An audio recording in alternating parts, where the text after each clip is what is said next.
नारायणं नमस्कृत्य नरं चैव नरोत्तमं देवीं सरस्वतीं व्यासं ततो जयमुदीरयेत्. Reading from Srimad Bhagavatam, Canto 9, Chapter 16, verse number 9. This is continuation of story of Parshurama. So we read how Parshurama was ordered by his father Jamdagni to kill his mother and brothers, and he did it,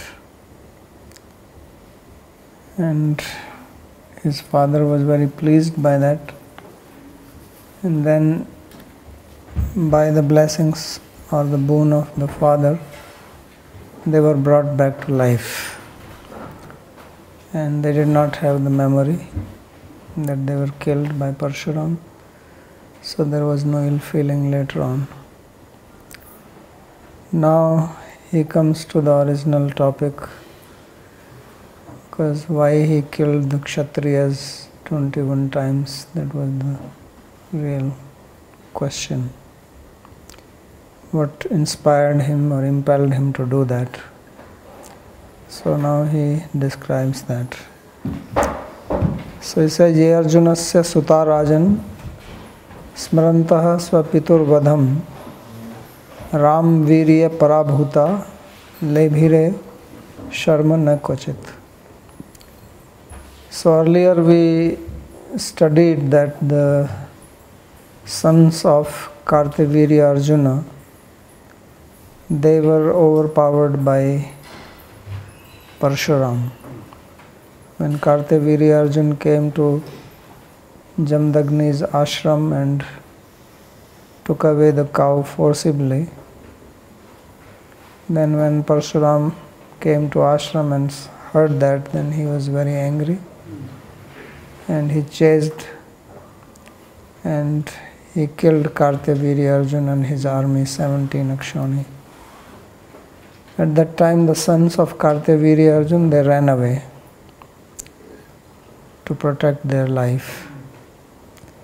So therefore he says that Ram Virya Parabhuta, being subjugated by the prowess of Rama,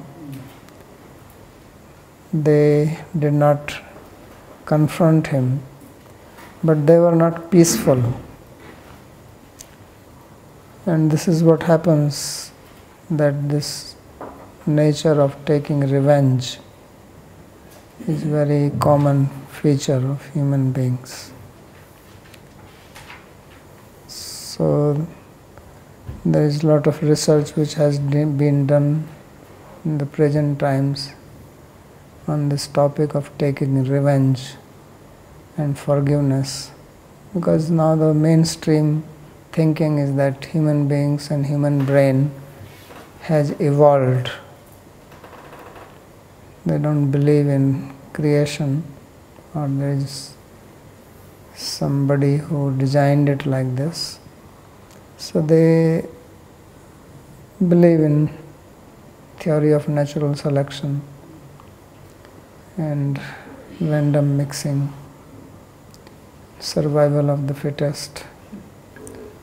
So this question is raised that how these two things can work. One is that we have the nature to forgive, and that seems not in line with evolution, because if you want to survive and you forgive,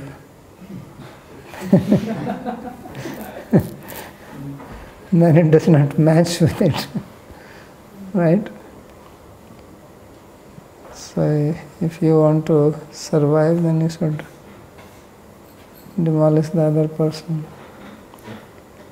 And taking revenge also does not fit, because then you are creating also danger to your own life. So they say that this nature to take revenge comes so that it sends a message that don't mess up with me. So therefore it helps in survival. So there is this story in Chaitanya Charitamrita about the snake. Right? It's in Chaitanya Charitamrita, snake which was advised by Narada Rishi that he was biting. He says, don't trouble people unnecessarily. So then snake became non-violent. So then one day Narada came and the snake was lying there with his broken back.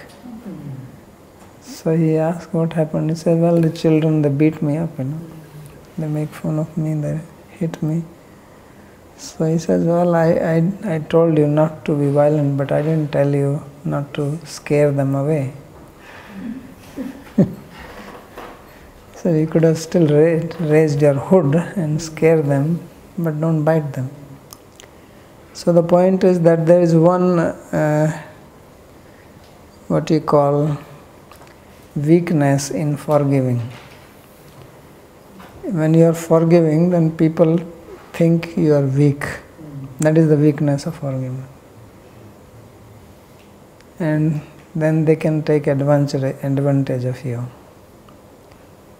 and not give respect to you.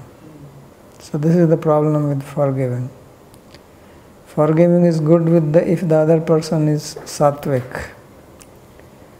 But if the opponent is rajasic and tamasic, and you forgive, like if you forgive a snake, so you think he is going to be very grateful to you? So snake, I mean not just snake, but they are human snakes. So you forgive such a person, so as soon as he will get a chance, he will bite you. This is for sure.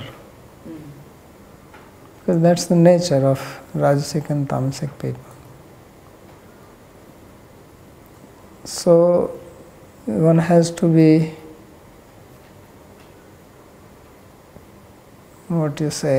wise when to take decision. Generally, we do make principles: be non-violent, be vegan, right? Be vegetarian. So all this. But the fact is that you should always know the principle, but not that this becomes like the, what you call, the tablet 10 commandment. So dharmasya tattvam vihitam guhaya mahajano yena gata sapantha. The principles of dharma are not just following the shabda, but following the intent of the shabda. Just like when you have a fruit, so fruit has a skin, and underneath the skin is the essence of the fruit. So some people, they become fixed only on the skin, and they don't go beyond that. So they are called bharvahi, because the sara is beyond the bhar. So you have to be saragrahi and not bharavahi. So this is where the trouble comes, because one of the characteristics of human mind is to follow the path of least resistance. And what is the path of least resistance? That you tell me the principle and I just follow it. So that is good if you are following somebody who is knowing the sar. That's what I was explaining yesterday. Agya Gurunam hi avicharaniya is applicable when the person who is giving the agya, the order, is a sargrahi, and then he can order the bharvahis and they can just follow. But at present, that is not the situation. So there are qualified authority and qualified follower. That is one situation. There is qualified authority and unqualified follower. That is second situation. There is unqualified authority and qualified follower. That is third situation. And the fourth one is both are unqualified.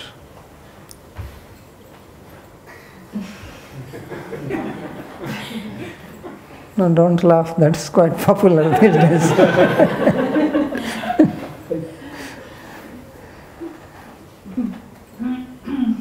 So the Shastra considers certain basic characteristics when it is speaking, when it is giving instructions. It is not just meant for unqualified teachers and unqualified students. They actually have no scope here and no benefit from it. Benefit means the spiritual benefit cannot be derived from it.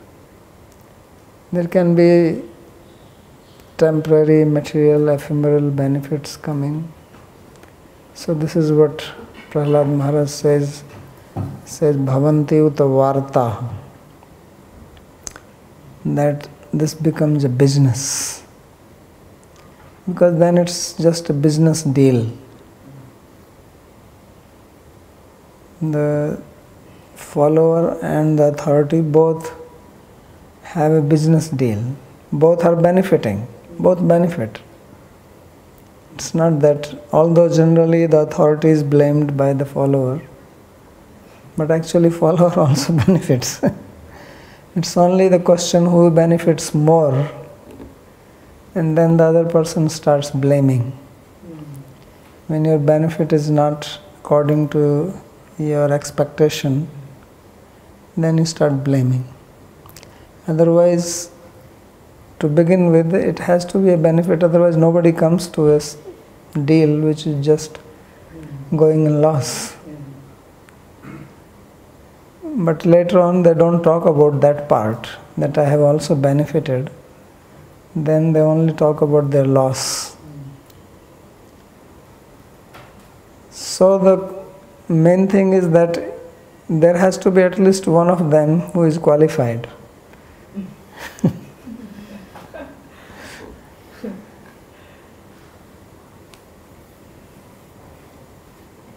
So what I am saying is that there are general principles which are like thumb rules, so that we don't have to all the time rack our brain. Not everybody can do that, because most people are like children.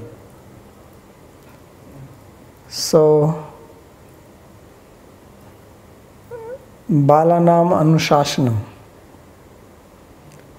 So this Vedas, they are trying to discipline the children, which is the humanity. And for disciplining, they have to give them certain rules, certain principles.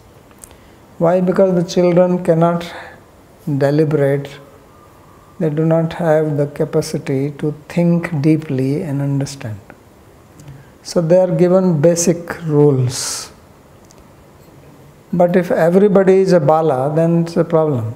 There should be some who are like the judges, who are like the thinkers. That was the whole idea of Varnashram, that they were Brahmanas whose job was only to deliberate on the meaning of Shastra. And then others would take guidance from them, and then you can just follow, then that is no problem. So one part of society was allocated only for this job,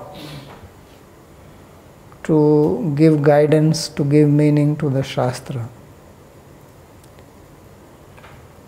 Otherwise, how do you control? So now what is happening at present is that everybody is an authority and nobody is a follower. But unqualified authority. Yes, everybody actually thinks that they can think and they know or they understand. But Shastra is not that easy. Just like if you study the constitution or you study the penal code of any country, it's not easy to understand it. Although there are rules, but you should go to the court and hear the arguments of good lawyers, how they interpret it, and then you come to understand, really, I never knew that it is so deep. It's just like you see some of these slokas and how deeply the commentary comes, like we were reading how Jiva Goswami was explaining the words of Krishna. So they do the similar thing. They bring out with so many interpretations and then you get actually confused who is right. You hear to one person, he seems right. You hear to the other person, he also seems right.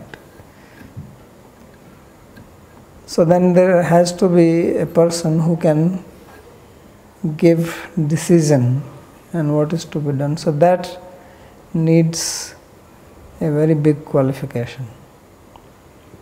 That one has to understand the real intent of Shastra, real intent of Bhagavan ultimately, because Shastra is word of Bhagavan. So it is his desire, it is his wish, or it is his word. So that has to be known. So ultimately that is what gives the decision, not that somebody is truthful, somebody is non-violent, somebody is this, because these are just principles. That is not the ultimate purpose. Ultimate purpose is Satyam Param Dhimahi. And that is not easy to understand. Why it is not easy to understand? Because of our own limitations. Limitations by our own experience, limitations by our own senses, mind, thinking process, upbringing. All these things, they put a limitation, and that is the only way we can see and think. We have no way to transgress or transcend that. So this is the problem. If we can understand the problem first. And then if you understand the problem, then you have to find what is the solution. And if you know the solution, don't think that you can still tell it to others. Because others will not agree with you. As I said, that everybody is a thinker, everybody is a philosopher, everybody is a teacher at present. Nobody is a follower, and nobody is going to listen to you. So they will argue and counter-argue based on their own limitations. This is the present situation. So if you read Theory of Evolution, it makes so much sense. And what they say about Shastra, from their point of view, and if you actually read them quite a lot, it seems like they're right and this is wrong.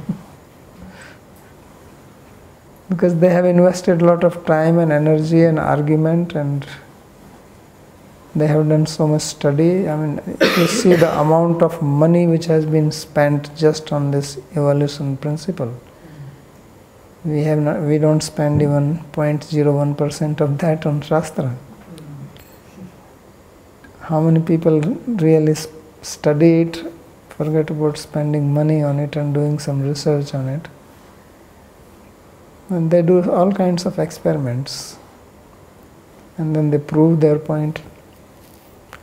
So it's not easy to refute them or not be convinced by them if you start studying. If you don't have a solid foundation yourself, then you will be swayed away by them, certainly. It's very convincing, impressive. So anyway, let's come back to our original point. This why the father was saying forgive and the son is not forgiving. Who is right, who is wrong? It's not easy to understand. So these sons of Kartavirya Arjun, they could not forget the death or the killing or the murder, the slaughter of their own father. It happened in front of their own eyes. And the father was very illustrious, who was ruling for thousands of years. He was very powerful, as we read. He had a lot of yogic perfections in him. So he was killed. So they could not just forget it and not be bothered. And especially for Kshatriyas, it is unforgettable. There are so many stories in India of Kshatriyas fighting with each other just for the sake of some honor. This honor killing is a very common thing. Although it goes against the principle of evolution. So therefore he says Smaranta Swaputur Pritur Vadham, and at the same time they did not dare to attack Parshuram because they saw that their father was unconquerable and he was killed just like that. So they were scared of him, and that is one of the benefit of taking revenge, that it scares the enemy. That's why countries are making nuclear bombs. They say it is a deterrent. It scares the enemy not to do something. So it works, but not always. If you have a crazy fellow on the other side. So therefore he says, Lebhire sharma na kochit. So they were not peaceful. They always had this burning sensation in their heart of taking revenge, becoming even with the enemy, as they say. So they were always looking for an opportunity that if this Parshuram somehow gets off, then we go and kill. Because they did not dare to face him, but they thought we'll kill his brothers, his father, somebody. So this is how people think when they get an opportunity, they do that. So once they got it, he says, Ekda ashramato rame sabhrartri vanam gate varam sisadhi shavo labdha chidra upagaman. So once they understood, they must have put their spies, Guptachara, to give them news. They kept some people in the sadhu dress hanging around, that you just keep an eye. Whenever you see that Parshuram goes away with his brothers, just tell. And we will immediately come and kill the father. So this was the plan. So once it happened that Parshuram, along with his brothers, he had gone to the forest for some wood or whatever. So then they immediately came. Varam sisadhi shavo labdha chidra upagaman. So to take revenge, they found this opportunity and came to the ashram.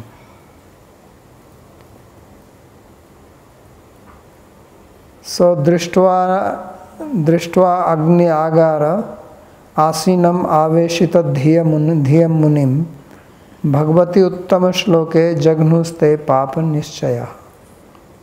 So when they came, they saw that the father was sitting in the Yajnashala. Agni Agara means where the fire was burning. Ashrams used to have a special place for doing yajna, yajnashala. So they saw that he was sitting there and he was meditating with closed eyes. Bhagavati Uttam Sloke.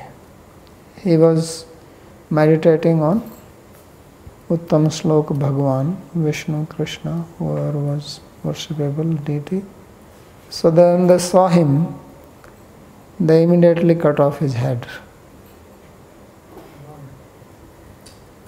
They did not think twice. So Papa Nischaya, they are determined to do this sinful act. So this is highly sinful to kill a Brahmana, a sage, especially when he is meditating. They came and they killed him.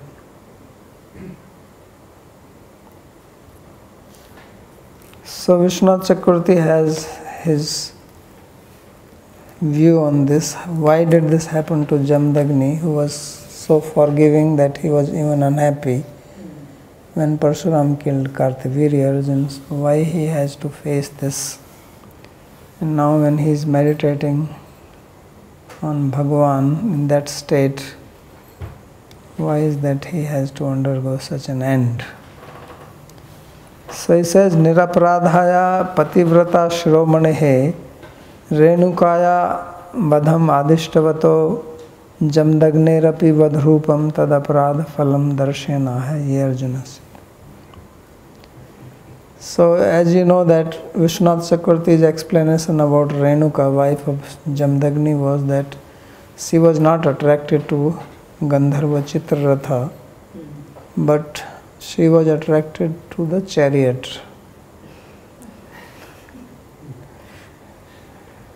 So therefore he says that she was pure-hearted and she had not committed any offense. And yet Jamdagni had ordered her to be killed. And it is this offense which manifested in this way, that he has to be now killed. Because he ordered the killing of his own wife, who was spotless. He has to pay the price of being murdered himself for that. So you see, nobody goes free. If you commit an offense, then you have to pay the reaction to that. You will not be forgiven. So this is, otherwise you can keep on saying, well, why this happened to him? Because they wanted to take revenge, there was nobody there, Parshuram should not have left him alone, whatever. But the thing is that this offense has to manifest in this. So Jamdagnerapi vadhrupam tad aparadha phalam darshan. So this is the outcome of an offense. So one of the very important teaching of Bhagavatam, which is not stated very clearly anywhere, but this is one of the very important instruction of Bhagavatam, is this avoiding offense. Whether you see the story of Daksha, or you hear this story, or so many other stories of Prahlad and Dhruva, all this, there is this element of offense which has been explained, that the biggest obstacle to bhakti is offense. Chitraketu stories, same.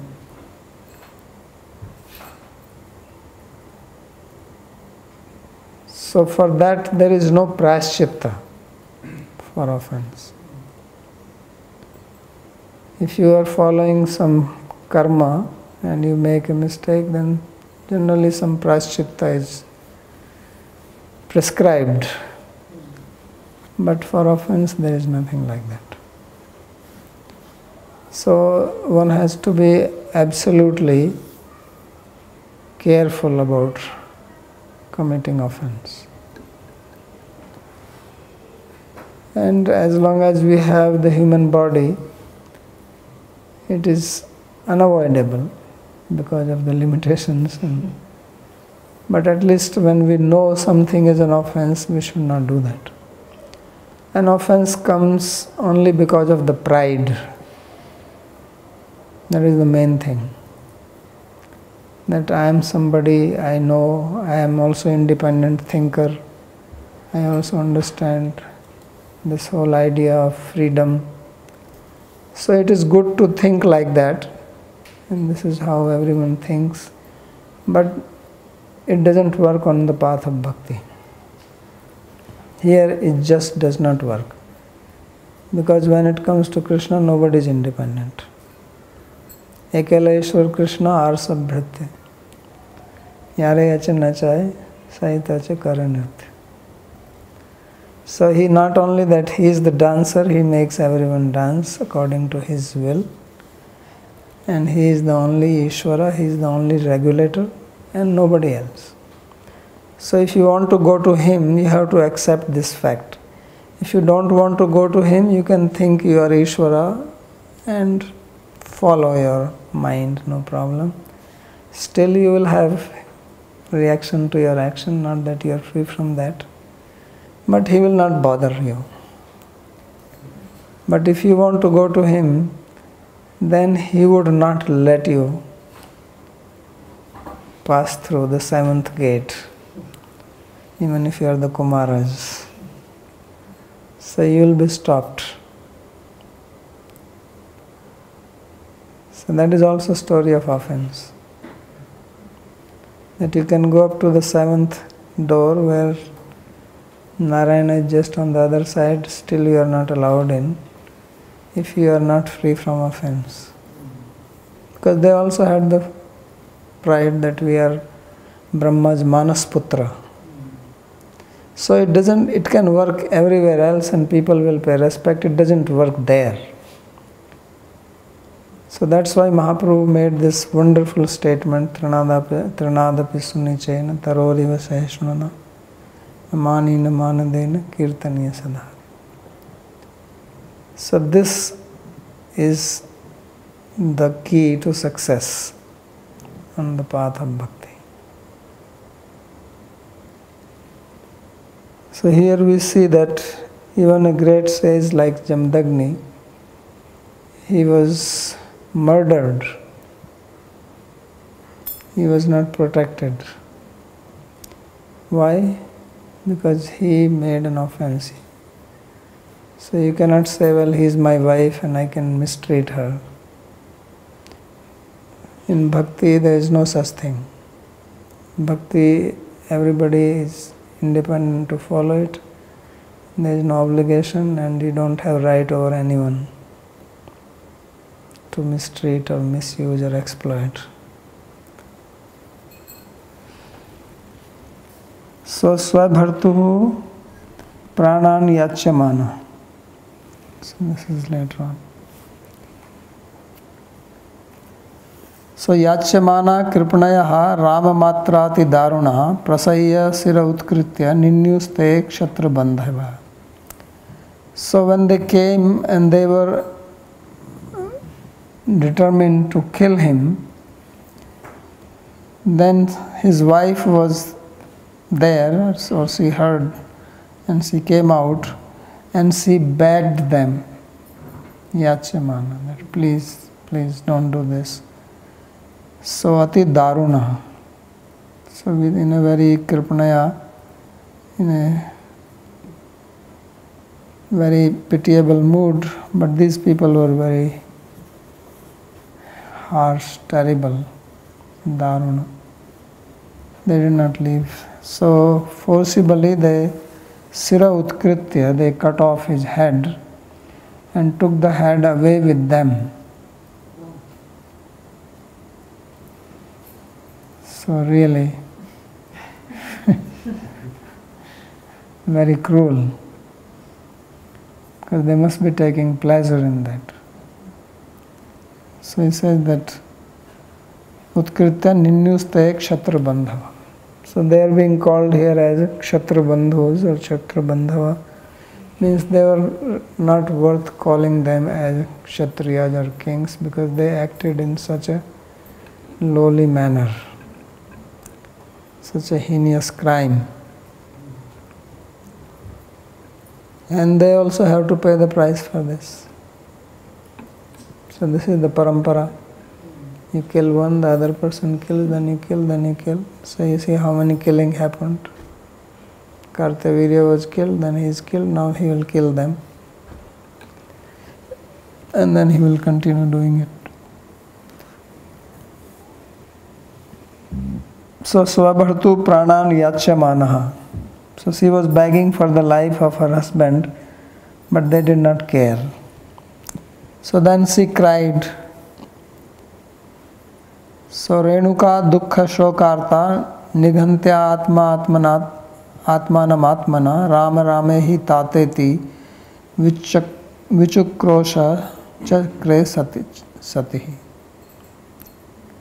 So when the husband was murdered like this, then the wife Renuka, she was full of grief and she was beating herself. So that's why it is described that she hit herself 21 times. That's why Parsuram killed Kshatriyas 21 times. And she was loudly crying and shouting for Parsuram, Ram, Ram, where are you? So my son, Tateti. So Vichukro Shaya Uchakahi Sati. So loudly she cried. And she cried so loudly that Parsuram heard it.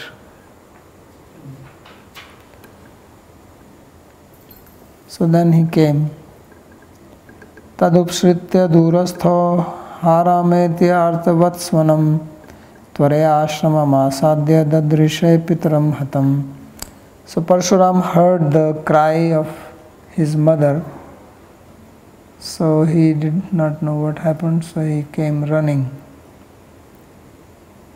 And when he came there, he was shocked,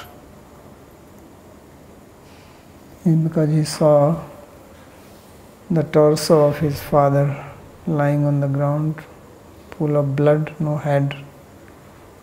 So you can see what a shock he must have had. And you know how much he loved his father. So if your object of love is taken away or killed, then how much anger, grief will be there. So he was in grief and he was in anger simultaneously. So he was grieving at the death, at the murder of his father, and he was so angry that he just lost it.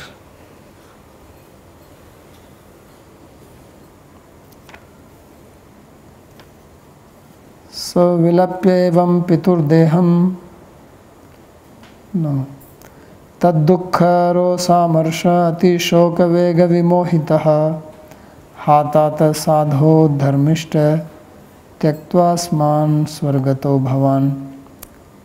So he had all these emotions manifest simultaneously. He was dukkha, he was unhappy, and rosha, he was angry, and amarsha, he was intolerant, and arti, he was suffering, and shoka, he was grieving. So all these emotions manifest in him. Remember the sandhi described in Alankar Kaustubh, and many emotions come together. So this is the sandhi of emotions. So they all became manifest simultaneously. Generally you get one emotion at a time, and then that goes away, then another one comes. But in some extraordinary situations of sadness or happiness, you can have multiple emotions manifest, because they are all related to the same sthai bhav. So he cried, he grieved, he says, "O my father, O saintly person, O Dharmishta, one who was fixed in dharma, how is that you have left us and gone to Swarga? So why did you leave us alone here, suddenly like this, and disappear?"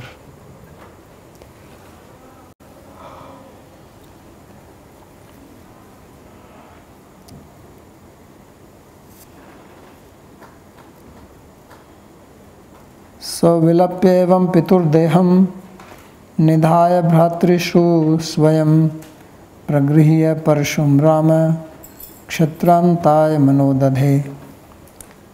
So now this is what he did, that he invested the body of his father to his brothers.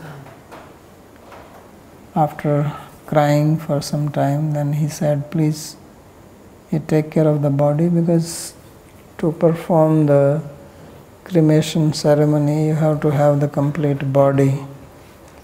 So he has to get the head back, and then only they can do the ceremony."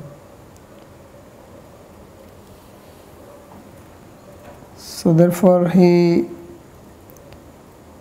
gave and said that you take care, and then he took his chopper, pragrihya parshum, and kshatrantaya manodadhe. So that is the time he made the resolve that I am going to remove the Kshatriyas from the face of the earth. So sometimes we see that the karma of one person influences the karma of many other people. There is an individual karma, there is also collective karma.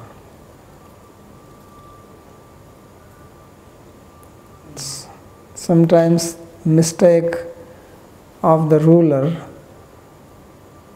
is suffered by the whole kingdom, right?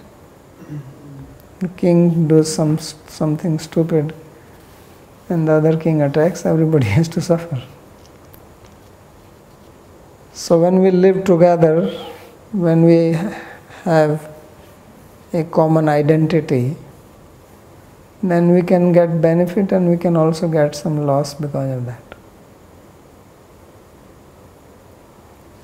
So now these other Kshatriyas, they have not done anything wrong, at least not to him. They may be doing something, but they all have to pay the price for this.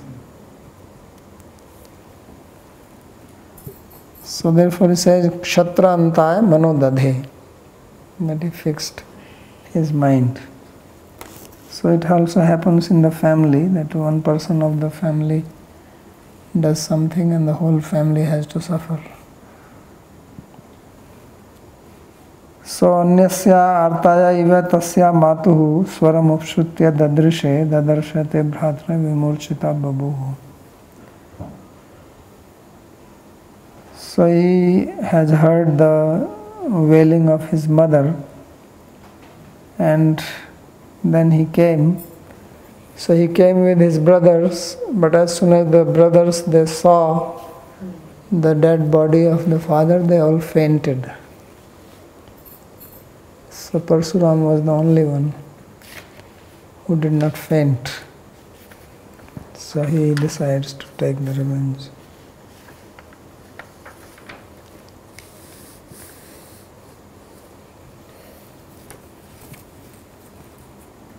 ब्रह्मग्नैर हेतु भी विहता श्रीर यस्याम ताम स राम महागिरिम नदीम च चक्रे गत्वा महिष्मतिम रामो ब्रह्मघ्न विहत श्रियम तेषां स शीर्षभिराजन मध्ये चक्रे महागिरिम. So this is what he did. He went to the city of Mahismati, which has lost its beauty because of the sin of killing a Brahmana. So whatever the Shri, the Aishwarya, the beauty, the wealth was there in the city, it was already lost. So because of the act of the kings. So what he did, he killed all of them, and there were 10,000 of them. So he made a pile of the heads. So you can think of 10,000 heads together, big size. So tesham shirshabhi mahagirim chakre. He made a mountain from the heads of these princes, Parshuram, so that everybody can see. And you can see 10,000 is quite a big number. So he collected all of them and put them together. Or maybe he took help from others. Otherwise it takes long time to collect all the heads. And that probably gave him some satisfaction. Because when you have to take revenge and you defeat the enemy, then it gives such a sense of satisfaction. When Bhima, he killed Jayadratha, not Jayadratha but Dusasan, he was so jumping out of happiness like anything. He was completely mad because he was so much angry for all this time, because Dusasan was the one who was trying to disrobe Draupadi. So he has taken a vow that one day I will bring blood from your chest and I will smear the hair of Draupadi. Then only my revenge will be taken. So that's why he actually did that.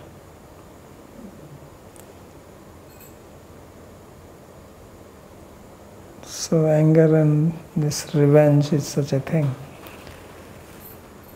And your ego is hurt, your ahankara feels so much pained that it cannot rest unless you do the act of revenge. So this is what Parshuram also did. So he says that Brahma Agnair Hetubhi Vihata Shri Yasyastam. So the Shri, or the beauty of the city, was lost because of killing of the Brahmana. And Sa Rama Mahagirim Nadim Cha Chakre. So Rama, he made a mountain from the heads and also a river of the blood. Right? The rivers come from the mountain. So there was blood flowing from the mountain and the heads. Right? Most of the rivers come from the mountains. So here it was the bloody river from the heads and the bodies. तद्रक्तेन नदीं घोराम् अब्रह्मण्य भयावहां हेतुं कृत्वा पितृवधं क्षत्रे मंगलकारिणी. So from their blood he made the river, and this river says that Ghoram Abramanya Bhayavaham. So it was terrifying to those who were against the Brahmanas, because they will say that this is from the blood of those people who attacked Brahmana. So hetum kritva pitrivadham. So making the killing of his father as the hetu, he did this kshatriya mangal karini. And a mangal karani for the kshatriyas. And then he continued to kill. So Trishapta Kritva Prithvim Kritva Nikshatriyam Prabhu Samanta Panchake Chakre Shaunito Dan Hirdan Nirpa. So he did not stop after killing them. Then what he was doing, that he was attacking the Kshatriyas, and he will gather them and bring them to Kurukshetra. Kurukshetra was the slaughterhouse for Kshatriyas.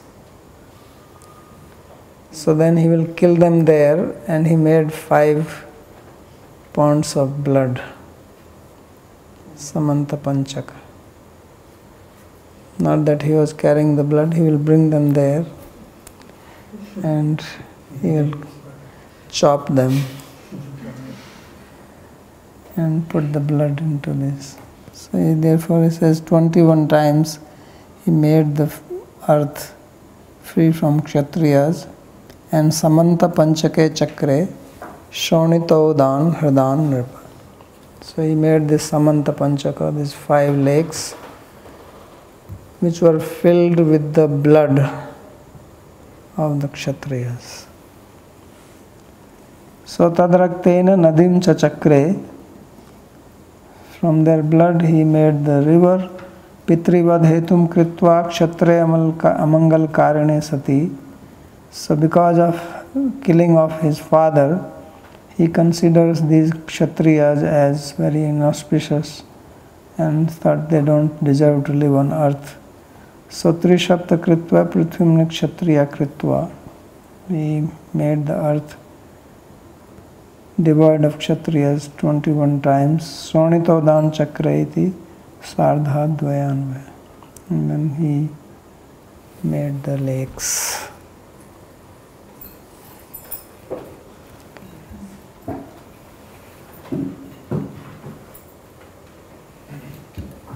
Yeah, I just want to ask, because earlier Jamadagni had told him to stop this business of killing, and he still went on after his father's death also. So I was just curious to know that he went for Tirth Yatra or not, or... No, he went for Tirth Yatra and he was living... No, then he was living peacefully, but now if you come and kill his father, what do you expect? He should just sit home, then they will come and kill him also. That's what I'm saying, that if you don't take revenge, the enemy thinks you are weak, and then they will kill his brothers, his mother, and maybe one day they kill him also. They'll say, anyway, he is not taking any action. So then, before the enemy kills you, you kill them, as they say that offense is the best defense. Right? So this is what he did, thinking maybe I have killed these Kshatriyas, but the other Kshatriyas may come. After all, this 10,000 must have their 10,000 relatives, everybody must be married. Right? So their wives became widow, so their brothers and parents of the wives will take revenge. So he says, I will just chop everyone off. Like same thing happened with Dhruv Maharaj also. That he started killing all the Yakshas, and then Manu came and pacified him. So there was nobody to tell Parshuram anything at that time, or he just went on killing? There was nobody like that. The only one who could tell him was his father. And he is not there anymore. So, any other question? Good question. Yes. In the slok 20, it says Kshatra Bandhavaha, Kshatra Bandhu. And then in sloka 16, it's Kshatraya Antaya Manodade. So, is there any relation? Maybe I thought the Ksatra is also used as Uplakshan for Ksatra Bandhava, and he decided to kill only those who are Ksatra Bandhas 21 times. Well, he just killed everybody. He was not seeing this as a Kshatra Bandhu or not Bandhu. Well, then some of the families like Janakaraj and everything else were saved. So, yeah, you can take it like that. But at least he must have killed all the relatives of these people.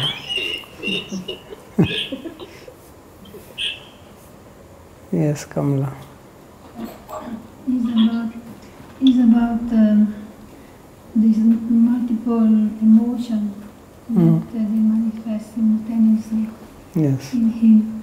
So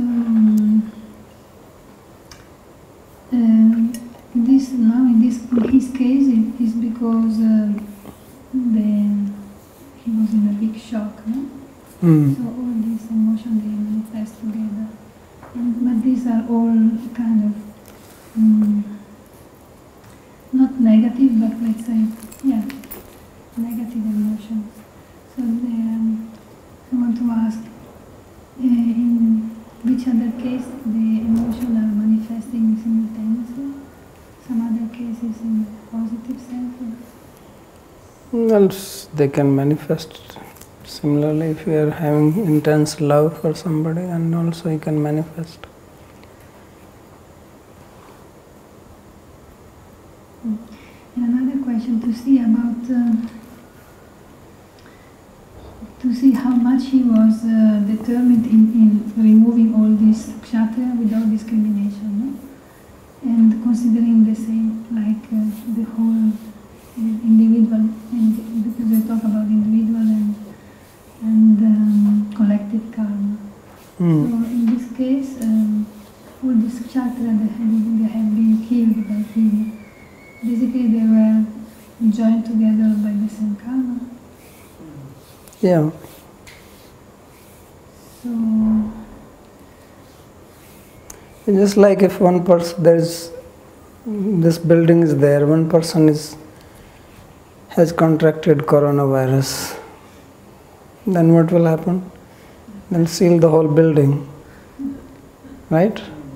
So everybody has to suffer for one person, so that's the collective karma. It's like that. that means that they have done something. When you live with other people, you have something in common. It's a very simple thing. If something happens to somebody here, then are you not involved emotionally with that person? Same thing. Just as your emotional involvement is there, karma involvement is there.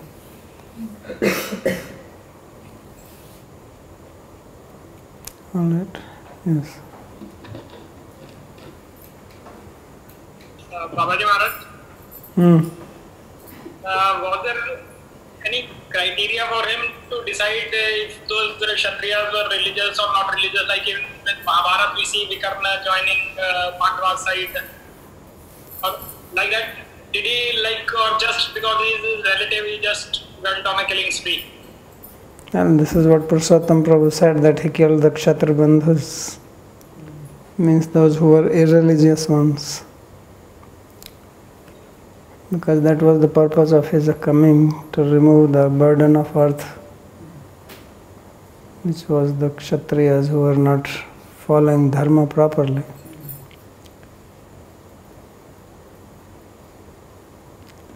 Yes. The descriptions of the heads and the bloody river and so on, we had similar things before also. So I was wondering, why it's there? Is it to help understand his mood or his emotion, or why?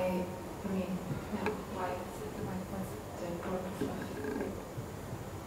it? So what should be there, that he just killed and that's all?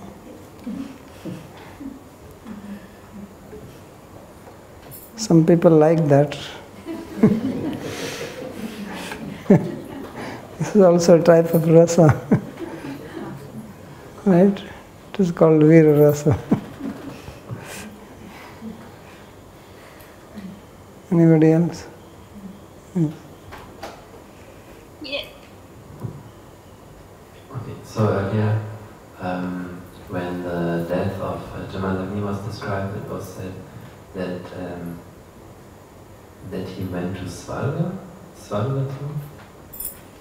So does it indicate Svarga really? Because he was meditating. It will be described. He became one of the Saptarishis.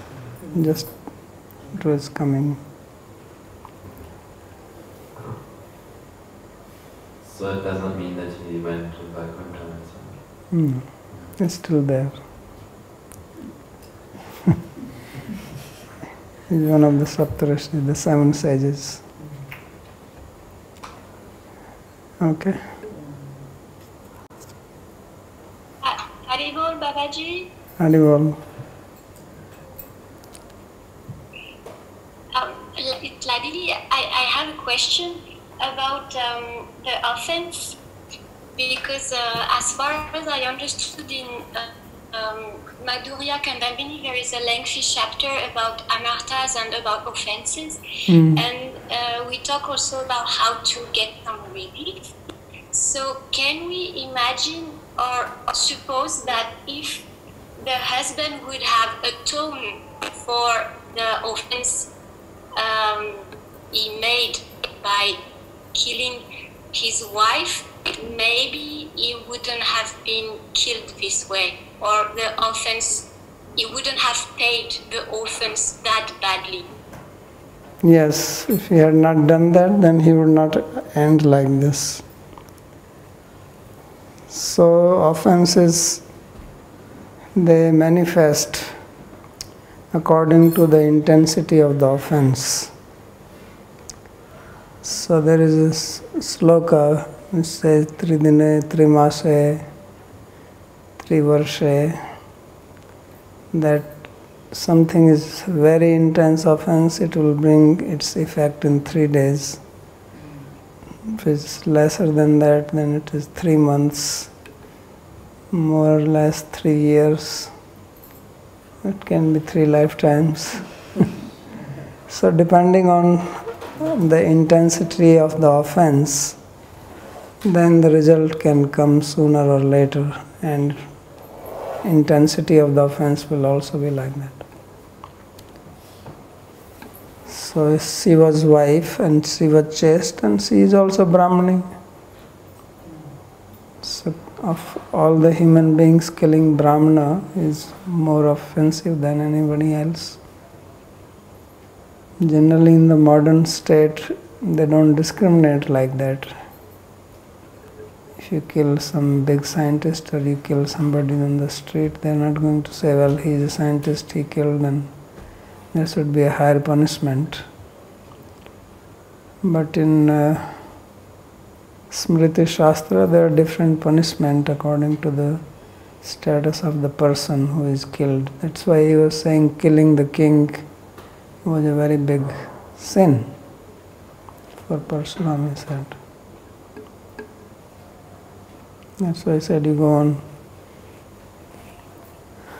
Tirthyatra, pilgrimage, for 1 year.